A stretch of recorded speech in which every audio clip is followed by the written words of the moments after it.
grâce à la collaboration d'Hydro-Québec, de la Banque nationale, du ministère de l'Éducation du Québec et du gouvernement du Canada, cette série nous permet d'explorer notre passé et de découvrir nos origines.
Au cours des dernières décennies du 19e siècle, naît une fée qui sera appelée à révolutionner le monde. C'est la fée électricité. Elle fait sa première grande apparition publique lors de l'exposition de Paris de 1878. Et parmi ceux qui visitent l'exposition, il y a un Montréalais francophone, J.A. Craig. Il revient chez lui émerveillé. Et quelques mois plus tard, il aide les jésuites rue Bleury à Montréal à faire le premier essai de la bougie électrique. Les cadeaux de cette fée, lumière, énergie, vitesse, qui font pâlir à vue d'œil les cadeaux de la vieille fée gaz.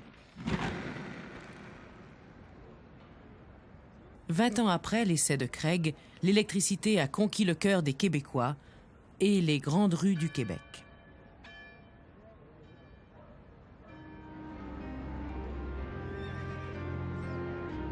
Le marché Bon Secours par une belle journée d'automne des années 1910.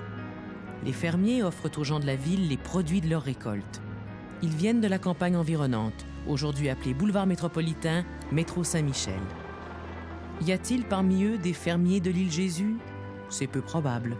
La rivière des Prairies, c'est à l'autre bout du monde. Il n'y a que les riches qui font de si grands voyages.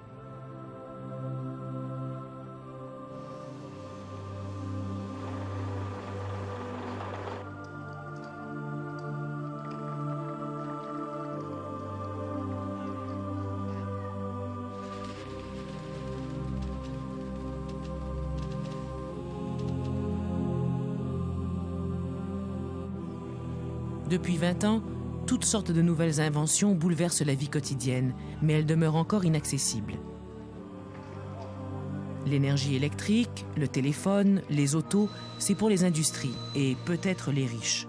On en rêve, même si on est sûr qu'on ne pourra jamais se les payer.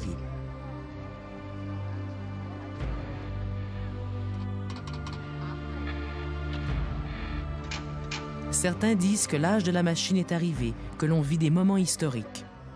Mais peut-on les croire? C'est la belle époque et le mot stress n'existe pas.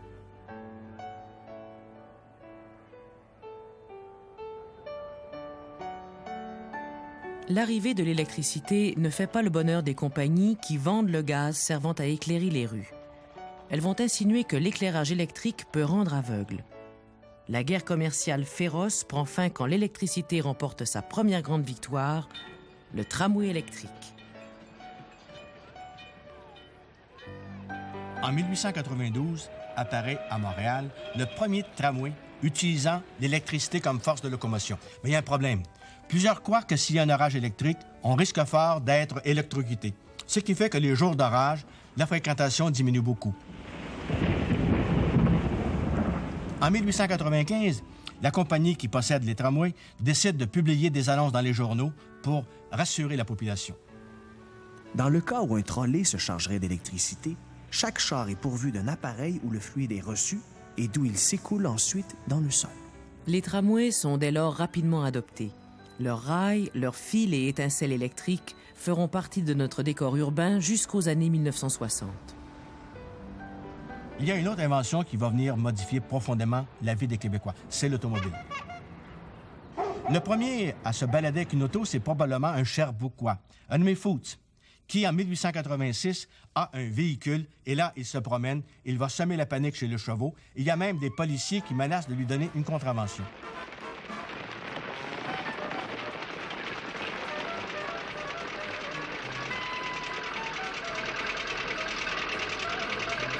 En 1899, à Montréal, c'est Ucald d'Endurant qui achète une Waltman. C'est une voiture à vapeur.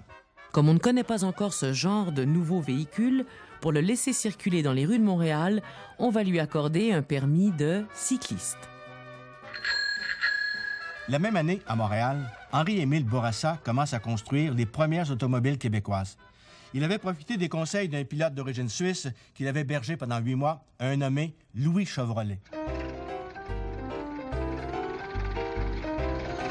Désormais, les Québécois se familiarisent avec les stations-service,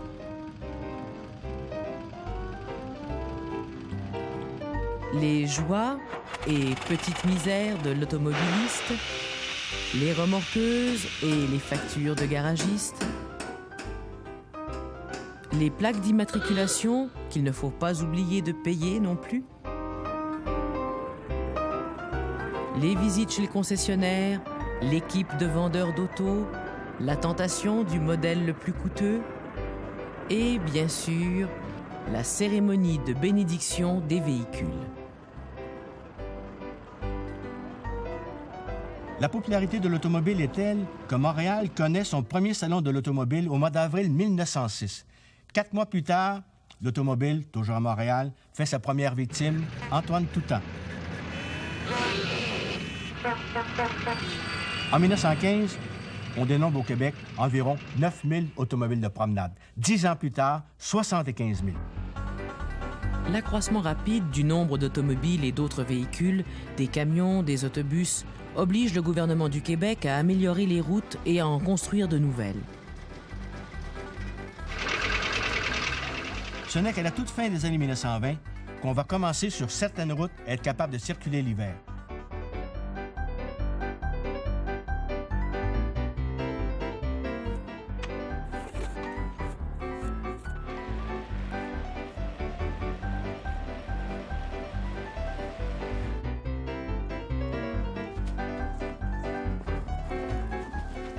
Depuis des siècles, le cheval rend de précieux services tant aux gens des campagnes que des villes.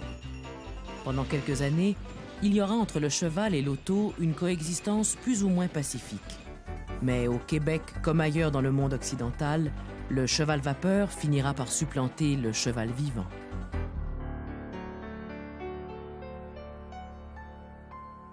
Le téléphone fait son apparition à la fin des années 1870. Les premiers abonnés se recrutent dans le secteur commercial et chez les gens bien nantis. En 1924, au Québec, il y a 8 abonnés par 100 habitants. À la même époque, il y a au Québec 196 compagnies de téléphone. La plus importante est la compagnie Bell du Canada.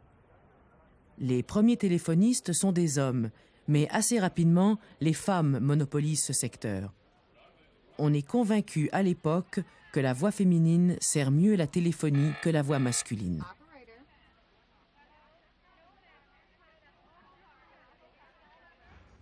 Il n'y a pas que des voix féminines téléphoniques. C'est l'époque des grandes cantatrices telles que Pauline Donalda et Emma La Jeunesse, dite Albany, les premières de nos grandes vedettes internationales.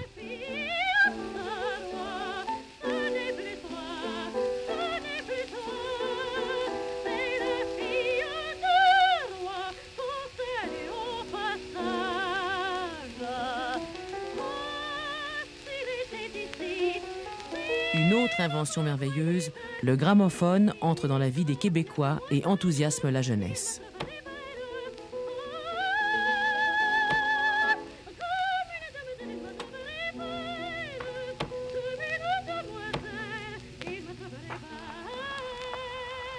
Montréal prend un premier contact avec le cinéma le samedi 27 juin 1896. Deux Français sont arrivés ici avec un projecteur et ils présentent à un public choisi les premiers films des Frères Lumière. Au cours des jours qui suivent, le public est invité et vraiment, il est enthousiasmé. Bientôt apparaît le premier producteur québécois, Ernest Ouimet. Sa compagnie distribue des actualités filmées partout dans le monde et les présente non seulement au Québec, mais aux États-Unis. Pour la première fois, les Québécois regardent vivre les gens d'ailleurs. En 1906, il ouvre un premier cinéma, le Ouimetoscope, rue Sainte-Catherine. L'année suivante, il en ouvre un deuxième. À ce moment-là, pour assister à une représentation, on doit débourser entre 10 et 15 sous. Ouimet a un illustre prédécesseur dans le marché lucratif des actualités filmées, Thomas Edison, le célèbre inventeur américain. On lui doit quelques-unes des plus anciennes séquences jamais filmées au Québec.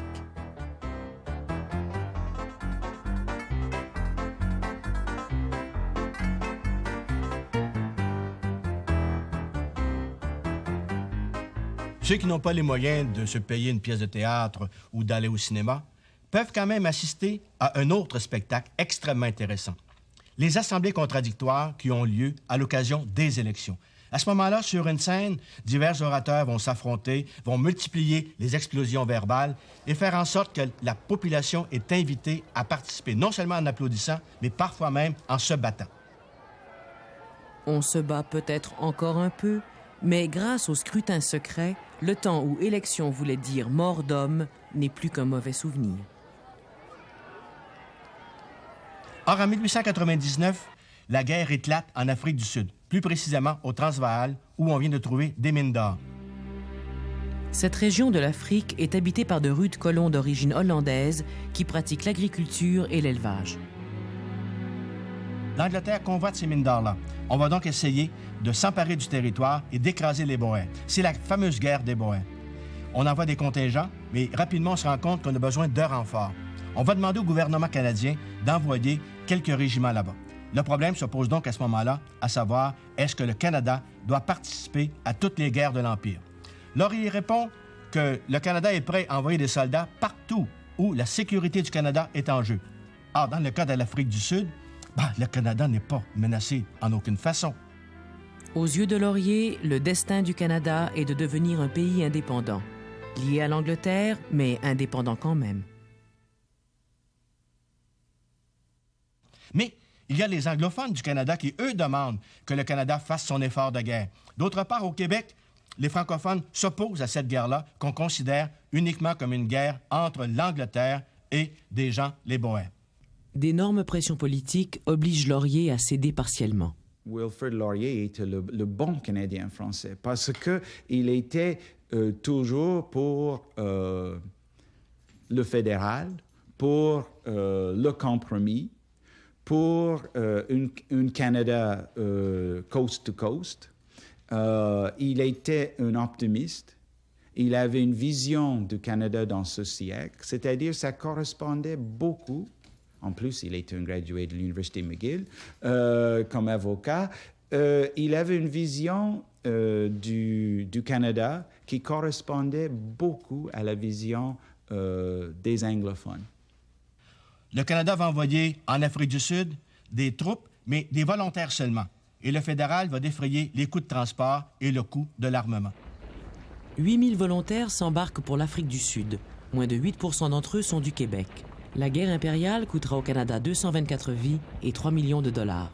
Il y a un jeune député d'une trentaine d'années qui s'appelle Henri Bourassa et qui demande à Laurier s'il a tenu compte de l'opinion de la province de Québec.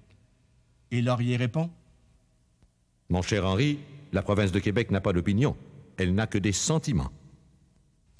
À leur manière, Laurier et Bourassa vont incarner les deux grandes tendances qu'on retrouve assez souvent chez plusieurs Canadiens français de la province de Québec. Être en même temps fédéraliste et nationaliste. Être rouge à Ottawa, bleu à Québec, bleu à Ottawa, rouge à Québec. Au début du 20e siècle, Wilfrid Laurier est certainement l'homme le plus populaire auprès des Canadiens français, auprès des Québécois. Mais ça n'empêche pas de perdre ses élections en 1911. C'était pas un héros, parce qu'à ce moment-là, les vrais héros, ce sont les hommes forts. Et des hommes forts, on en a.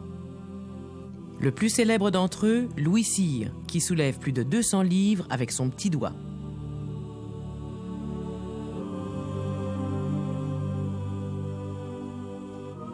Un autre homme fort, moins connu, est le policier Étienne Desmarteaux.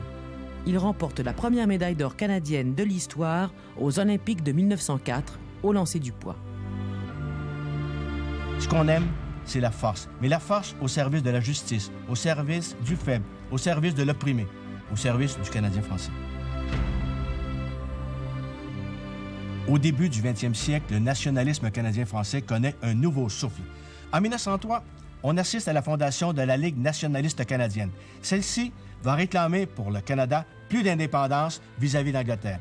Elle va réclamer aussi plus d'indépendance des provinces vis-à-vis le gouvernement fédéral. Henri Bourassa va définir, lui, de quelle façon il conçoit ce nationalisme-là.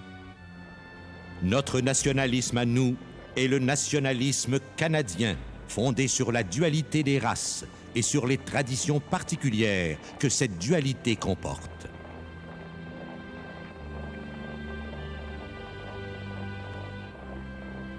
La population du Canada continue à croître plus rapidement que celle de la province de Québec. Le gouvernement du Canada a un agent d'immigration en France qui essaie de convaincre les Français d'émigrer au Canada, en particulier dans les provinces de l'Ouest et peut-être un peu aussi au Québec. C'est un échec. D'autres ne se font pas prier et viennent en masse. Aussitôt débarqués, leur premier souci est d'aider frères, sœurs, cousins à venir s'établir ici.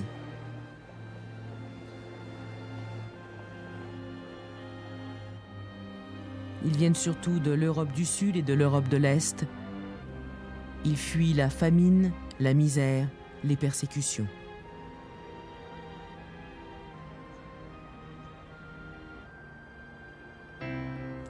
Le gouvernement canadien favorise beaucoup plus l'immigration des anglophones en provenance de la Grande-Bretagne. Et c'est par des dizaines et des centaines de milliers qu'ils vont venir s'établir au Canada et quelques-uns aussi au Québec.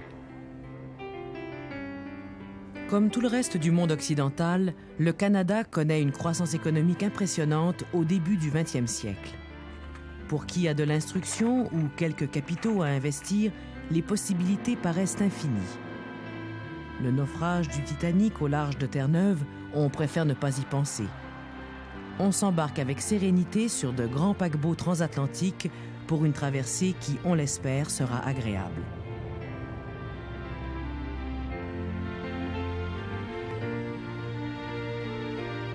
Bientôt le port de Montréal, les dernières petites formalités,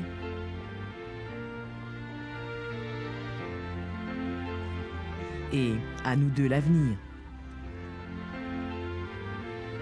Depuis la Confédération, le taux de natalité n'a cessé de diminuer. De 43 qu'il était par 1000 habitants, il n'est plus que de 30 à la fin des années 1920. Bien plus, l'immigration aux États-Unis n'a pas cessé. Entre 1900 et 1930, on évalue à 310 000 le nombre de Québécois qui prennent le chemin de la Nouvelle-Angleterre. Le premier ministre Louis-Alexandre Taschereau déclare sans ambages « Je préfère importer des capitaux américains qu'exporter des Canadiens français aux États-Unis. »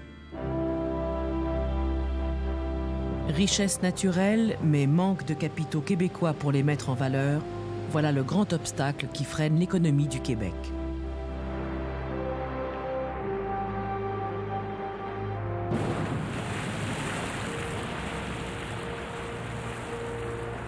En 1897, le gouvernement de la province de Québec décide de vendre aux enchères les chutes de Shawinigan. Il y a des financiers, des industriels de Trois-Rivières qui veulent se porter acquéreurs, mais ils n'ont pas les fonds nécessaires. Ce sont des financiers anglophones de la région de Montréal associés à des Américains qui l'emportent. Leur offre, 2 millions de dollars et la promesse de verser un minimum de 200 000 $ de salaire au cours des 30 prochains mois.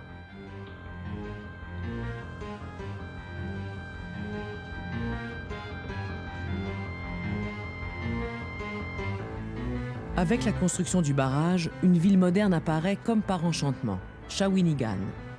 Aluminerie, pâtes et papiers, produits chimiques, l'électricité attire de nombreuses entreprises. Mais leur contrôle échappe aux Canadiens français. Et on va se poser la question, est-ce que les Canadiens français sont faits pour les affaires?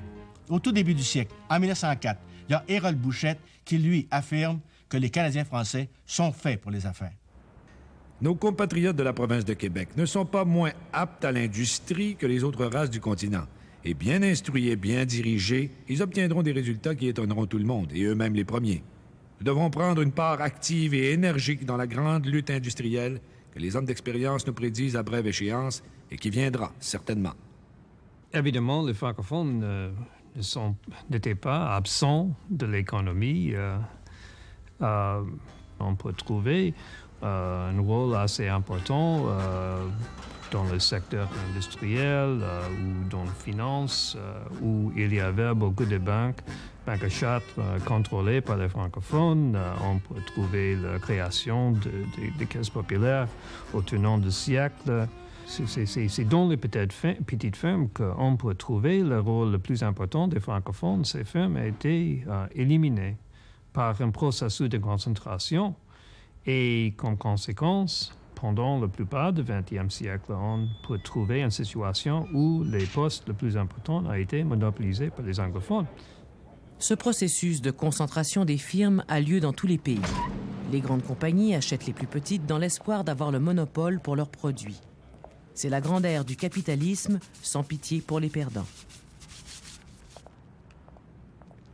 Alors que Bouchette demande aux Canadiens français de s'emparer de l'industrie, il y a des penseurs nationalistes qui dénoncent cette attitude-là. Entre autres, par exemple, le 24 juin 1902, le théologien Paquette Fiat-Québec déclare dans son homélie: « Notre mission est moins de manier des capitaux que de remuer des idées. Elle consiste moins à allumer le feu des usines qu'à entretenir et faire rayonner au loin le foyer lumineux de la religion et de la pensée. » Heureusement, on n'aura plus tendance à suivre Bouchette que Paquette. Mais les évêques, les curés, ont-ils toujours eu tort? N'ont-ils pas pressenti les dangers que comporte le progrès technique? Déjà, dans les années 1840, un journal, Les Mélanges religieux, attaque les valeurs matérialistes sans mâcher ses mots. Damnable industrie qui dessèche le cœur, qui fait perdre tout sentiment de justice et d'humanité, qui traite les hommes comme des machines, qui ne voit que l'argent, qui ne calcule que des profits. Cette industrie exagérée a fait le malheur de bien des peuples. Elle a fait négliger l'agriculture, la source de la vraie richesse.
L'arrivée de la machine ne veut pas dire que la vieille manière de vivre disparaît tout d'un coup. À la fin des années 1920, seulement 14% de la population a l'électricité à la maison. L'ancien et le nouveau vont donc se côtoyer encore longtemps. Ce n'est pas une guerre, à peine une bataille. La vie traditionnelle s'estompe, tandis que le modernisme gagne sans cesse du terrain.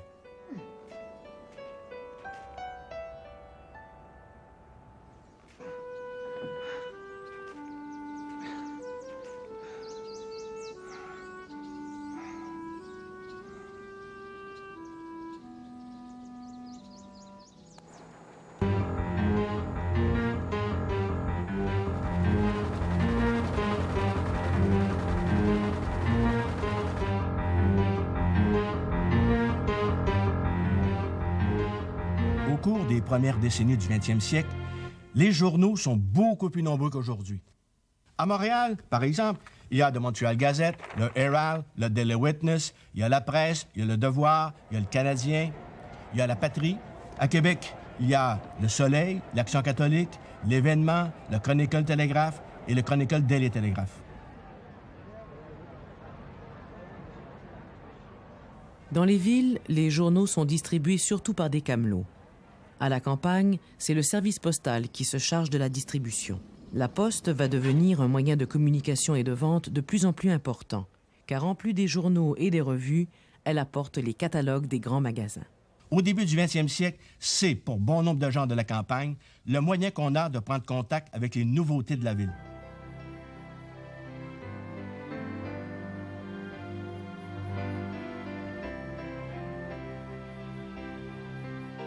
Et là, les femmes à la campagne, elles peuvent feuilleter ça et voir quelles sont les modes à New York et à Paris. C'est pas certain qu'elles vont les acheter, mais les femmes sont d'habiles couturières. Alors, elles vont essayer de les reproduire chez elles. Et puis, on peut aussi commander des choses tout faites. Le tout fait. Ah, ça c'est une chose qui a transformé la vie des femmes aussi. Tu n'es pas obligé de fabriquer les caleçons, les comment ça s'appelle, les combinaisons, les camisoles. Tu peux les acheter, ils sont tout faits. Le tout fait, c'était des heures et des heures de travail qui ont été sauvées pour les femmes.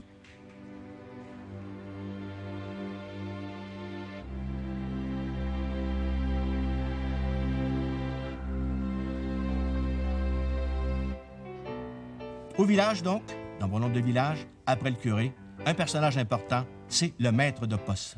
Lui, tout comme le curé, sait ce qui se passe, et un peu aussi la téléphoniste. On raconte que certains maîtres de poste et certaines postières lisaient les lettres et que des téléphonistes indiscrètes écoutaient les conversations. Allez savoir. C'est au cours de la décennie 1911-1921 que la population urbaine devient plus importante que la population rurale. En 1911, elle était de 48 % et 10 ans plus tard, elle a atteint 56 %.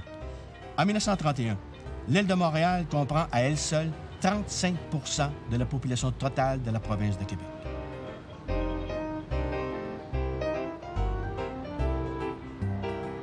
En 1911, un ouvrier non qualifié gagne en moyenne 1,75 $ par jour, ce qui fait 550 $ par année. S'il est seul à travailler, il ne peut pas faire vivre sa famille parce que le budget moyen annuel d'une famille de 5 personnes, c'est plus de 700 $. Il faut donc que sa femme et ses enfants gagnent aussi des sous.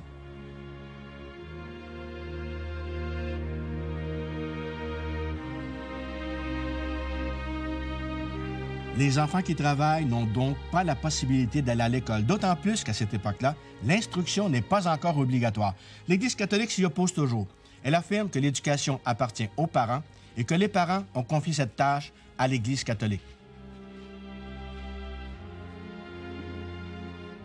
L'Église sait qu'elle doit éduquer les jeunes elle-même pour que les traditions religieuses demeurent vivantes.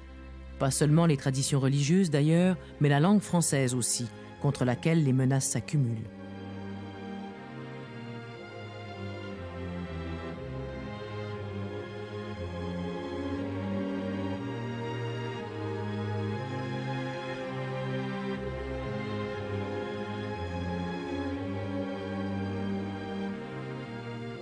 En 1905, on crée les provinces de la Saskatchewan et de l'Alberta. Et on se demande à ce moment-là si on devrait inscrire dans la loi qui crée ces provinces-là des droits aux écoles confessionnelles, aux écoles francophones. À la Chambre des communes d'Ottawa, les députés anglophones disent non. En 1914, éclate la Première Guerre mondiale. Encore une fois, le problème de la participation du Canada à une guerre de l'Empire va se poser, comme ça s'était posé avec la guerre des Boers. Cette fois, la participation à la guerre soulève peu de débats, car ce sont la France et l'Angleterre, l'ancienne et la nouvelle mère patrie, qui sont attaquées. Les forces canadiennes font preuve d'un grand courage au cours de combats qui comptent parmi les plus dévastateurs de toute la guerre. Le bilan du conflit sera lourd. Sur 620 000 hommes, 60 000 morts et 200 000 blessés.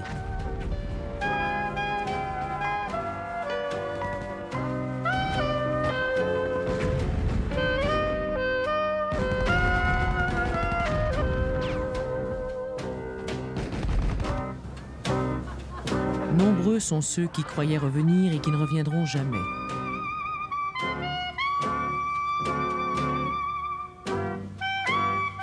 D'autres reviennent, mais à quel prix?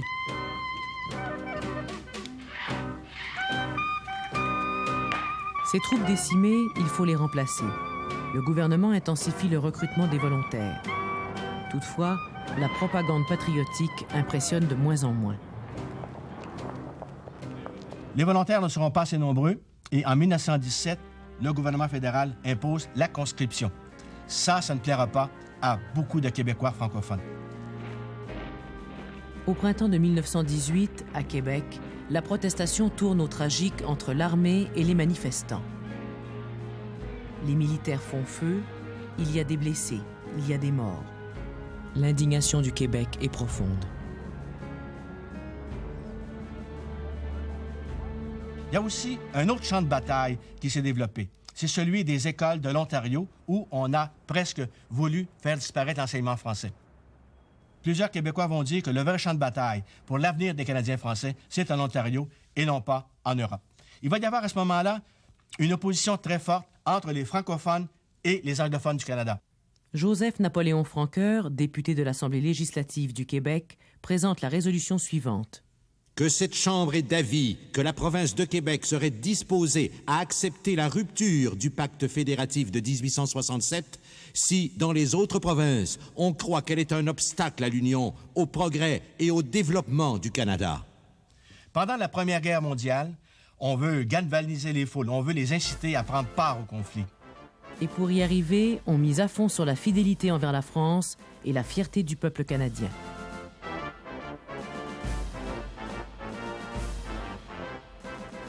Il y a un organisme d'anglophones, l'Ordre des Filles de l'Empire, qui va sortir des boulamites un personnage de l'histoire de la Nouvelle-France pour le proposer comme modèle aux Canadiennes françaises pour les inciter à faire leur effort de guerre.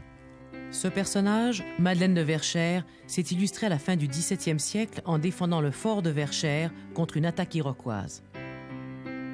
En 1910, il y a un journaliste anglophone de Montréal qui va se souvenir que c'est le 250e anniversaire de la bataille du Lonceau. Et il va donc demander pourquoi les Canadiens français, si nationalistes, ne portent pas un culte à Dollard des Ormeaux et à ses compagnons qui ont perdu la vie à ce moment-là pour sauver peut-être la colonie. Aussitôt, les mouvements nationalistes récupèrent le personnage et Dollard des Ormeaux devient, dans les années 1920, le grand héros.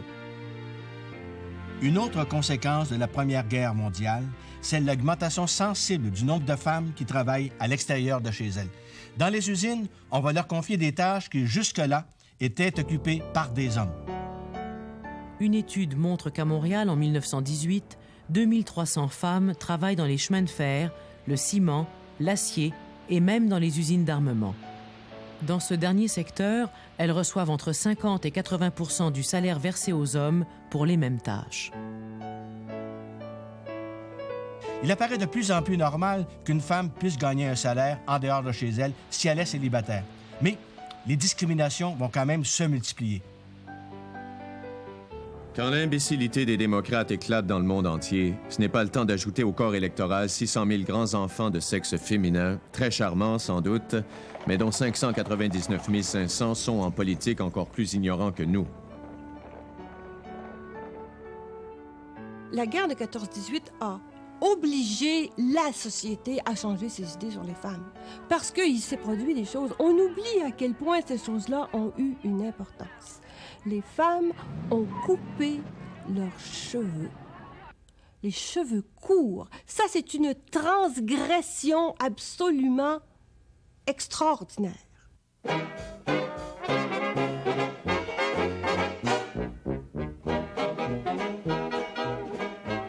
femmes ont coupé leurs robes. Pensez-y, voir une cheville, c'était dangereux. Alors imaginez-vous les robes courtes. Et en 1920, les robes n'étaient pas longues, croyez-moi. Et ensuite, les femmes ont enlevé leur corset. Ça aussi, c'est absolument fantastique. Par conséquent, l'image qu'on avait des femmes, cette espèce de vase de porcelaine, ça s'est écroulé.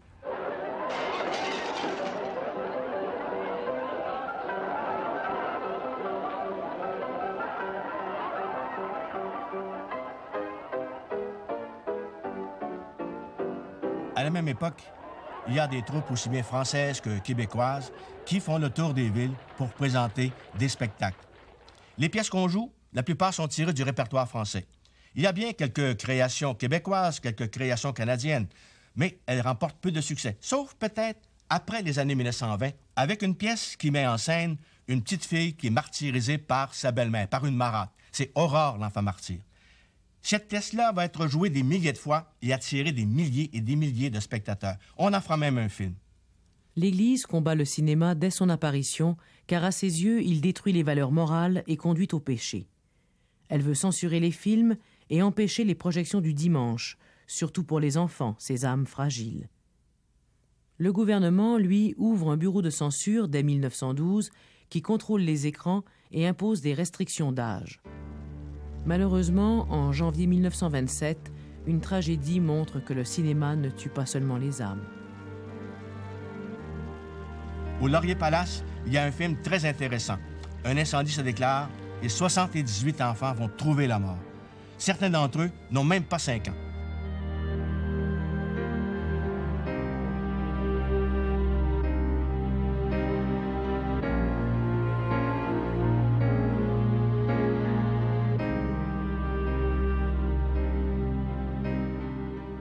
Les premières salles de cinéma sont la propriété de Canadiens français. Mais à partir de 1920, ce sera des compagnies américaines qui vont commencer à gérer et à posséder les cinémas, ce qui signifie que les films américains seront de plus en plus nombreux sur les écrans. On peut aussi voir certains films français. Comme il n'y a pas encore de long-métrage produit au Québec, les Québécois voient les autres sur l'écran mais ne se voient pas eux-mêmes. Par contre, dans beaucoup de films, ils ont droit à une image stéréotypée fabriquée par Hollywood. Pour Hollywood, le Canadien français porte toujours de beaux pantalons. Il a un tempérament de chaud latin. C'est un coureur de bois fourvoyé dans le 20e siècle.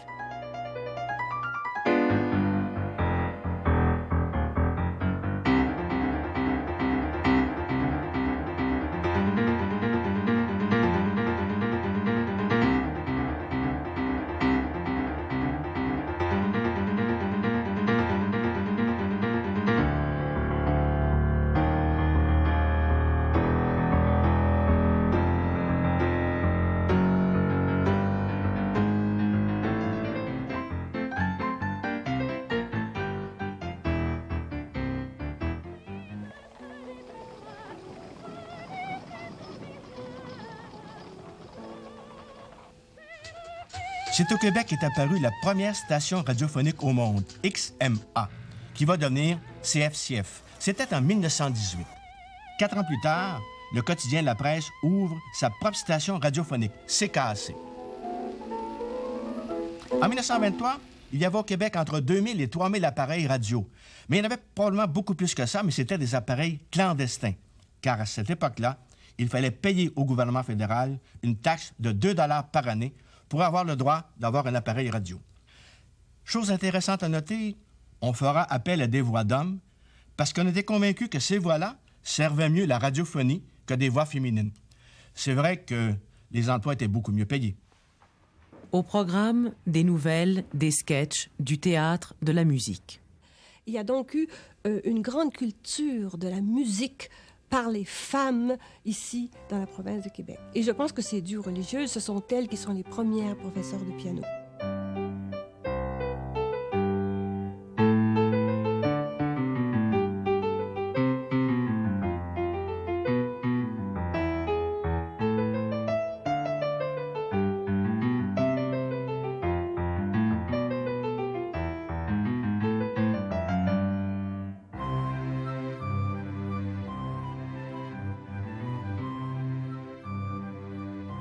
Du côté des beaux-arts, chaque grande congrégation a sa religieuse qui est peintre, qui a un studio, qui a des élèves, et parfois même ce sont des laïcs qui viennent fréquenter les cours de ces religieuses qui sont extrêmement célèbres. Il y a donc une initiation aux arts, à la musique, par les religieuses.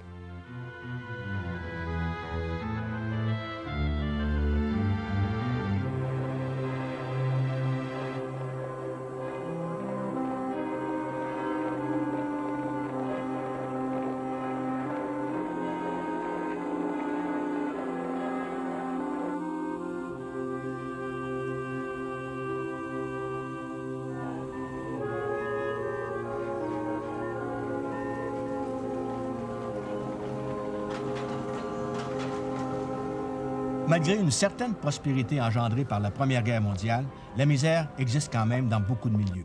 En 1921, le gouvernement de Louis-Alexandre Taschereau adopte la loi de l'assistance publique. En vertu de cette loi, les indigents pourront être hospitalisés gratuitement, mais il va falloir payer. Le tiers de la facture sera acquitté par le gouvernement lui-même, un deuxième tiers par les municipalités et un troisième tiers par l'institution qui accueillera les indigents.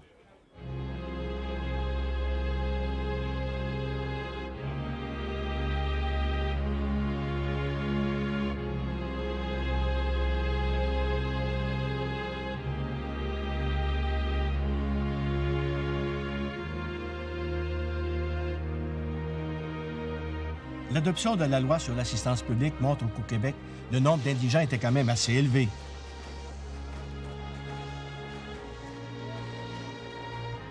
Les conditions sanitaires dans plusieurs villes laissaient énormément à désirer. Les égouts étaient déversés dans le fleuve, il n'y avait pas de mesures de protection, l'eau n'était pas toujours très propre, très potable, de sorte que, régulièrement, il y avait des épidémies de dysenterie, toutes sortes de maladies pouvaient apparaître.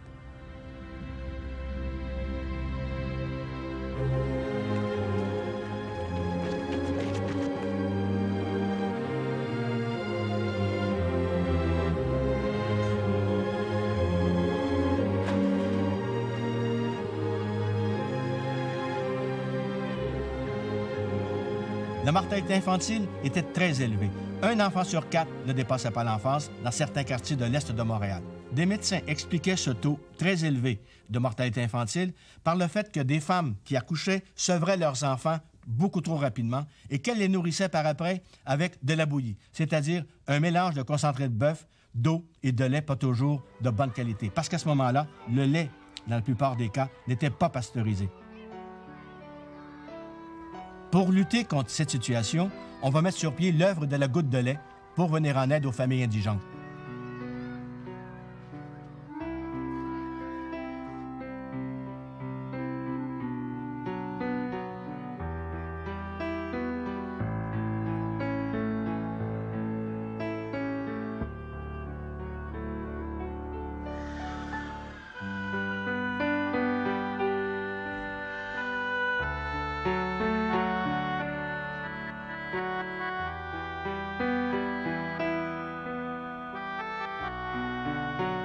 En 1914, la ville de Montréal commence à filtrer l'eau potable. Elle ouvre des dispensaires dans plusieurs quartiers défavorisés au cours des années 1920. Le nombre des infirmières qualifiées augmente de façon importante.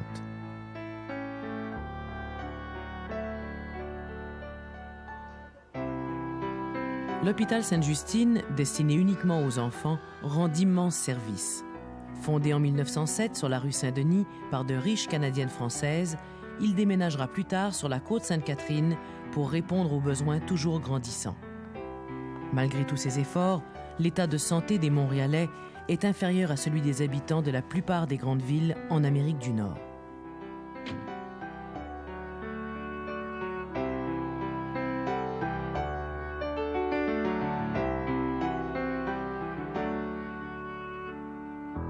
Les épidémies étaient nombreuses. Rappelons qu'en 1885, à Montréal, une épidémie de variole va faire 3000 victimes. Certaines personnes s'opposent à la vaccination parce qu'elles craignent d'attraper la maladie. Le conseil de ville va décréter la vaccination obligatoire, mais gratuite. En 1918, il y a une autre épidémie qui va frapper le Québec. 1 demi-million de Québécois vont souffrir de la grippe qu'on appelle la grippe espagnole. Il y aura des milliers de morts. Pour la seule ville de Montréal, on en dénombre 3000. À ce moment-là, on va fermer les lieux publics. Plus de messes le dimanche, plus de cinéma, plus de danse. Même les magasins vont avoir des horaires particuliers pour éviter que les gens se retrouvent en trop grand nombre dans les transports publics et se communiquent la maladie. Là où la médecine n'offre pas de solution, on espère que Saint-Joseph, la Vierge Marie ou Sainte-Anne-de-Beaupré en apporteront une.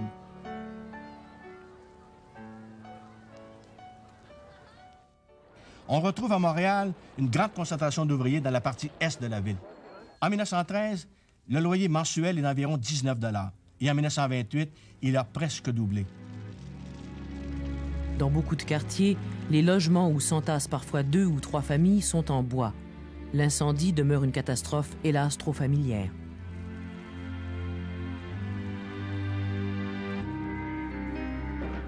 La maladie et la misère ne sont pas l'apanage exclusif des Canadiens français. Il y a aussi des anglophones qui sont pauvres.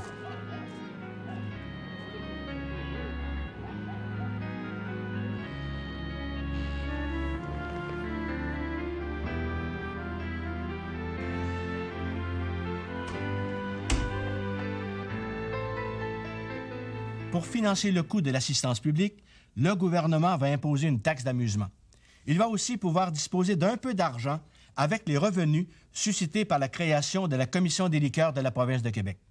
Cet organisme-là a le contrôle absolu sur la vente de l'alcool. Elle va imposer toutes sortes de règlements. Entre autres, il est défendu de vendre de la boisson à quelqu'un de moins de 18 ans, à quelqu'un qui a déjà été condamné pour ivresse, à quelqu'un qui boit avec excès. Et boire avec excès, un patron, un curé, une femme peuvent dénoncer une personne et cette personne-là n'a plus le droit d'entrer dans un magasin de la Commission des liqueurs. On va même aussi préciser que le mari est responsable des bêtises faites par sa femme en cas d'ébriété. On va même dresser le portrait de ce que doit être une bonne brasserie, une bonne taverne. Les tavernes peuvent vendre de la bière seulement à la condition qu'elle soit consommée sur place. Les consommateurs ne peuvent être servis au comptoir. Le bar est aboli. La musique, la danse, le chant et les jeux sont défendus.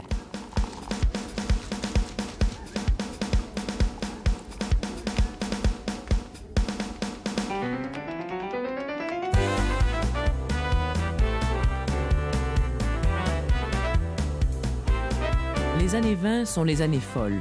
Au Québec, on suit de plus en plus la mode et les coutumes des Américains. La Saint-Sylvestre, célébrée autrefois en famille, devient l'occasion de fêter frénétiquement le Nouvel An.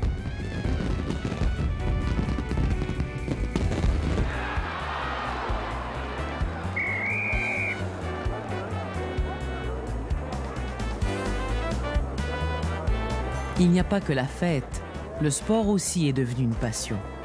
Même les femmes peuvent maintenant le pratiquer sans que cela ne soit vu d'un mauvais œil. Et tranquillement, le hockey, inventé plutôt par des anglophones de McGill, est en train de devenir le sport national des Canadiens français. À la fin des années 1920, le Canada et le Québec aussi viennent de faire un bond économique très important. Mais cette prospérité repose sur plusieurs facteurs inquiétants. En particulier, une forte dépendance des exportations, surtout sur le plan des produits agricoles et des matières premières. Le Québec, tout comme le Canada, est plus que vulnérable, mais bien peu s'en rendre compte. Pourtant, la misère est aux portes de l'Amérique du Nord.